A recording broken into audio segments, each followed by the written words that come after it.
சிலுவை அருகில் இயேசுவின் தாயும் தாயின் சகோதரியும் குளோப்பாவின் மனைவியுமான மரியாவும் மகதலா மரியாவும் நின்று கொண்டிருந்தனர்.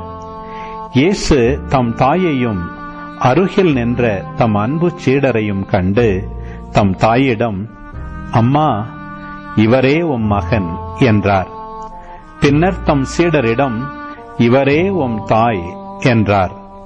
அந்நேரம் முதல் அச்சீடர் அவரை தம் வீட்டில் ஏற்று ஆதரவு அளித்து வந்தார்.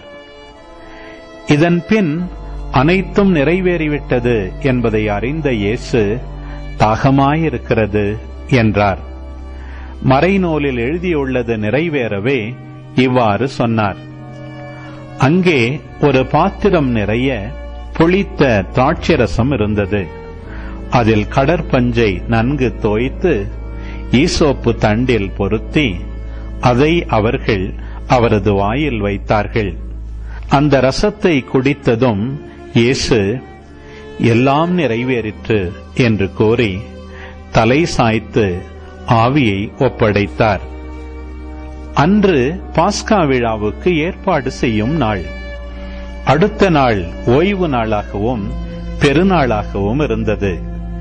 எனவே அன்று சிலுவையில் உடல்கள் தொங்கலாகா என்பதற்காக கால்களை முறித்து சடலங்களை எடுத்து விடுமாறு யூதர்கள் பிலாத்திடம் கேட்டுக்கொண்டார்கள். ஆகவே படை வீரர் வந்து இயேசுவோடு சிலுவையில் அறையப்பட்டிருந்தவருள் ஒருவனுடைய கால்களை முதலில் முறித்தார்கள். பின்னர் மற்றவனுடைய கால்களையும் முறித்தார்கள். பின்பு அவர்கள் இயேசுவிடம் வந்தார்கள்.